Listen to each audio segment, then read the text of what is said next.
Hi மக்களே, good morning, வணக்கம். வாங்க. நேற்று வீடியோ எடுக்கல, டைம் ஆயிடுச்சுன்னு சொல்லிட்டு கிளம்பிட்டுங்க.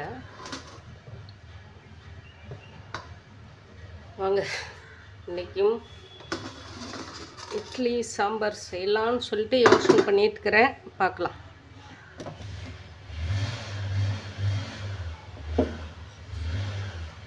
அடுப்பத்தை வச்சுக்கலாங்க.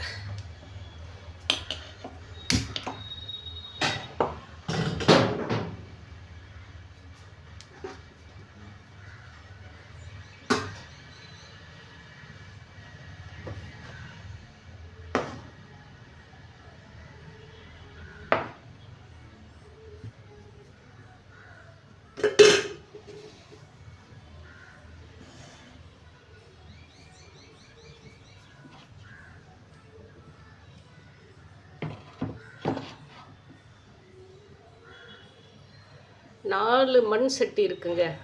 அதனால் எல்லாம் ஒரே மாதிரி இருக்குதுன்னு நினைக்காதீங்க. ரெண்டு இந்த மாடலில் இருக்கும், இந்த ரெண்டு வெவ்வேறு மாடலில் இருக்கும்.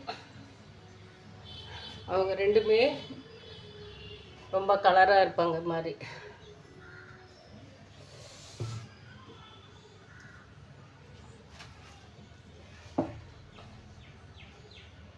சின்ன நம்ம துடிச்சாலையும் அது சின்ன இதாக இருக்கிறதுனால, இடமா இருக்கிறதுனால இப்படிதாங்க.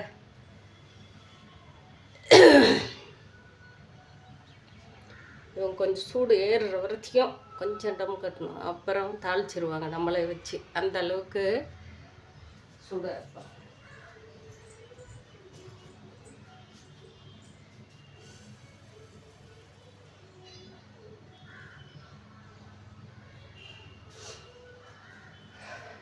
கருவேப்பிலை மரத்தை வழி பண்ணிட்டாங்க மனுஷனுங்க.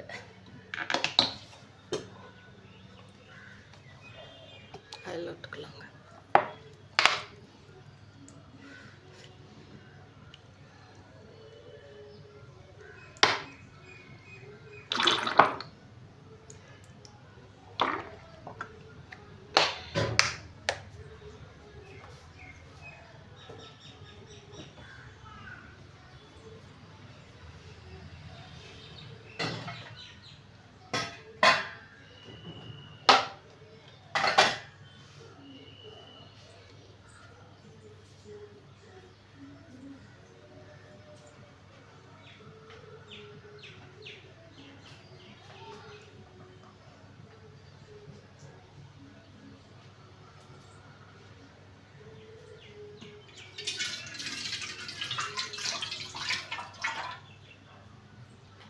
எண்ணெய்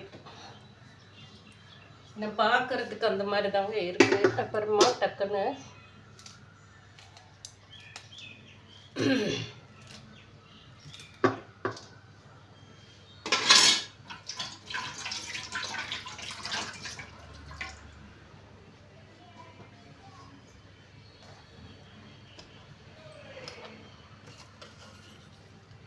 கடுகு உளுத்தம்பருப்பு போட்டுக்கலாங்க.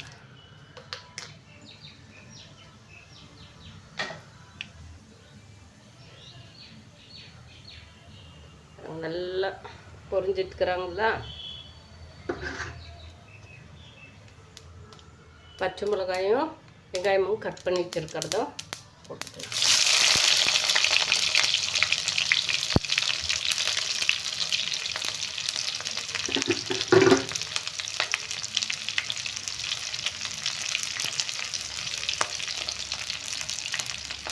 இஞ்சி, பூண்டு, ஜீரகம், மிளகு எல்லாமே போட்டு வெங்காயம், பெரிய வெங்காயம் நல்லா பாருங்கள், நான் சொல்கிறது கரெக்டாக இருக்கான்னு பார்த்துக்கோங்க.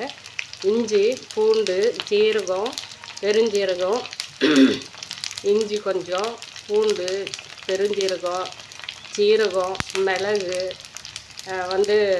வெங்காயம் இதெல்லாமே போட்டு நல்லா அரைச்சி எடுத்துருக்கேன்.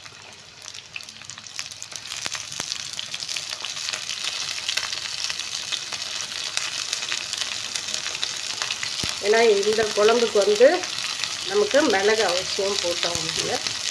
அதனால் மிளகு போட்டிருக்கோம்.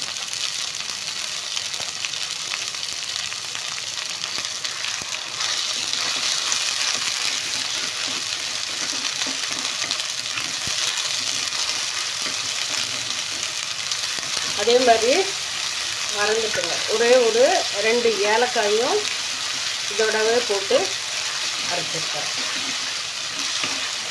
இஞ்சி, பூண்டு, மிளகு, சீரகம், சோம்பு, வெங்காயம், ஏலக்காய் எல்லாமே போட்டு டைட்டாக அரைச்சிருக்கேன்.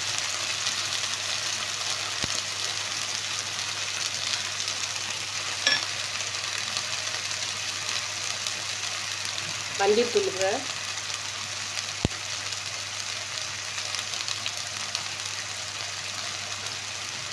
மல்லித்தூள், கறி மசால் பொடி. ஏன்னா மிளகாய், பச்சை மிளகாயும் போட்டிருக்கிறோம்ப, மிளகாயும் போட்டிருக்கிறோம்ப, அதனால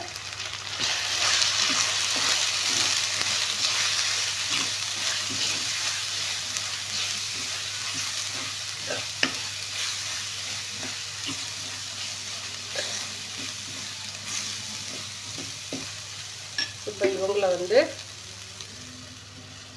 இதெல்லாம் வந்து சாணியில், மாட்டு சாணியில் பிடிச்சி, மண்ணில் பிடிச்சி உருண்டை கட்டி நாங்கள்லாம் நிறையா அடுப்பில் வச்சு சுட்டு சாப்பிட்டோம். அடுப்புன்னா காட்டிலே வந்து இது எங்கள் பெரியப்பா இருப்பாங்க, பெரும்பாலுக்கு அந்த சின்னப்பட்டின்னு சொல்லிட்டு இருக்குது அந்த கிராமத்தில்.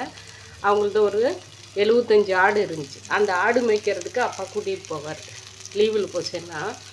அப்போ அவர் கூட காட்டுக்கு போகும்போது எங்களுக்கு ஆட்டு பால் வந்து இந்த தேங்காய் ஓடு இருக்கு இல்லைங்களா, சொட்டமிச்சு அதில் பிடிச்சி அந்த ஆட்டு பாலை பிடிச்சி, நிறைய பேர் கிராமத்தில் இருக்கிறவங்களுக்கு தெரியும், இதை போட்டுலாங்க. வெப்பால் இலை, அந்த ஆட்டு பால் வந்து அந்த தொட்டமிச்சில் பிடிச்சிருவார். இல்லை சரினா நம்ம பனை ஓலை இருக்கு இல்லைங்களா, பனை ஓலையில் பிடிச்சி அந்த வெப்பால் இலையை 2 போட்டு ஒரு 10 நிமிஷம் விட்டுருவாருங்க. அப்படியே அது வந்து நமக்கு கெட்டியாக வெண்ணெய் மாதிரி ஆகிடுங்க, தயிர் கெட்டியாக ஆகிடும். அதை எடுத்து நமக்கு அதே பனை ஓலையில் போட்டு எங்களுக்கு கட் பண்ணி, நாங்களே கட் பண்ணி சாப்பிடுவோங்க. இந்த மாதிரி காடைக்கு வந்து நூல் கட்டி இது பண்ணி வச்சுருவார். அந்த காட்டில் இருக்கிற புதையில் அந்த முட்டையெல்லாம் எடுத்து எங்களுக்கு இந்த மாதிரி அங்கேயே சாணம் இருக்கும், எடுத்து உருண்டை கட்டி வேக வச்சு தருவார். அவ்வளோ சூப்பராக இருக்கும். எந்த வெங்காயம், பச்சை மிளகா, உப்பு எதுவுமே இருக்காது. அவ்வளோ சூப்பராக சாப்பிட்ருக்குறோங்க. அதெல்லாம் நம்ம அந்த காலத்தில் சாப்பிட்டதுனாலே என்னவோ தெரியல, கடவுள் இல்லைனால நமக்கு ஏதோ ஒரு குறிப்பிட்டு சத்து இருக்கிறதுனால நம்ம இருக்கிறோம்ப. இது கம்மியாகவே போட்டுக்கலாங்க. குழம்பு போட்டதுக்கப்புறமா உப்பு போட்டுக்கலாம். இது ஏற்கனவே ஒரு முறை நான் கிரேவி வச்சுருக்கிறேன். ஆனால் அது எந்த அளவுக்கு வீடியோ பார்த்துருக்குறாங்களா என்னன்னு தெரியல, போட்டிருக்கிறாங்கன்னா எனக்கே டவுட்டு. இவங்க இந்த மசாலில் கொஞ்சம் அப்படியே வேவிட்டுங்க.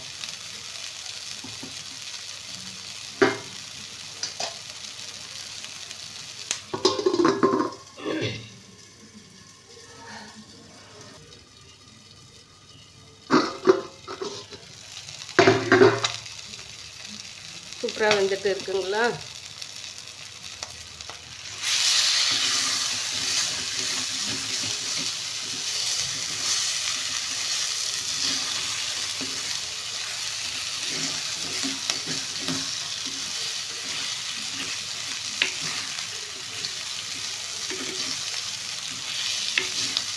இப்போ வந்து நம்ம எல்லாமே இன்றைக்கி மிக்சியில் அடிச்சிட்டோங்க. நைஸாக 2 தக்காளியும் நல்லா மிக்சியில் அடிச்சிருக்கேன்.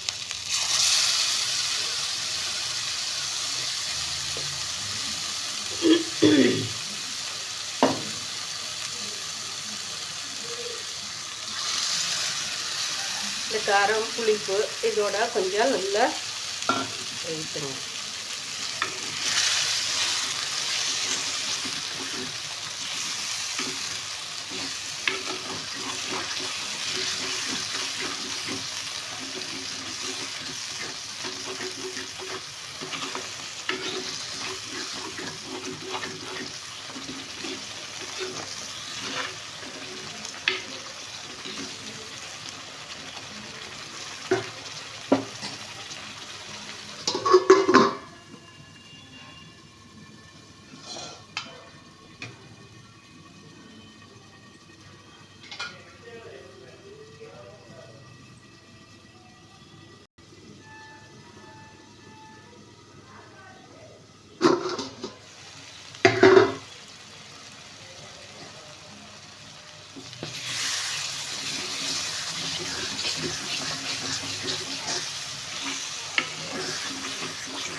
ஏன்னா இதில் வந்து நம்ம மற்ற நாட்டுக்கோழி முட்டையா இல்லை ஒயிட் கோழி முட்டையா நம்ம போட்டோம்லன்னா கொஞ்சம் கிராஸ் பண்ணால் அது கிள்ளி போட்டால் தான் அந்த காரம் வந்து பிடிச்சி வைக்கும். இது குட்டி குட்டியாக இருக்கிறது கொஞ்சோண்டு நம்ம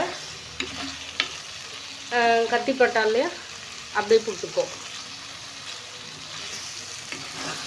குழஞ்சிடும். அதனால் வந்து அதனால தான் இப்படியே போட்டு கொஞ்சம் நல்லா வேக வச்சுருந்தோம்னா சரிப்படும். இப்போ வந்து தேங்காயும் கொஞ்சோண்டு பொட்டுக்கல்லையும் போட்டு அரைச்சி வச்சுருக்கேன். வரமிளகாய் 2 போட்டு இதையும் எடுத்து வச்சுருக்கேன். குறை தான் அரைச்சிருக்கேன். நான் நம்ம குழம்பு தேவை இல்லைங்களா, அதுக்கோசரம். இது கிரேவி மாதிரி அப்படியே நம்ம சாப்பாடு தொட்டு சாப்பிட்றதா இருந்தால் இவங்களே சூப்பராக இருப்பாங்க. மிளகு போட்டு கரெக்டாக இருக்கும், சூப்பராக இருக்கும். நமக்கு இட்லி தோசைன்றதுனால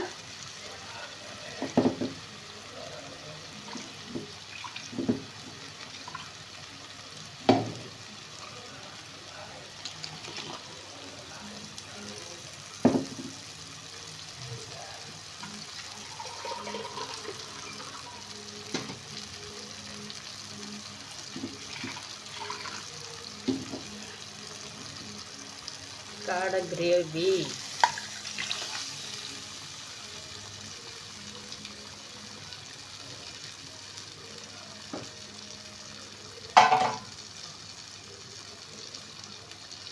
இன்னும் 2 உப்புக்கல் போட்டுக்கலாம்.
சூப்பராக இருக்குங்களா?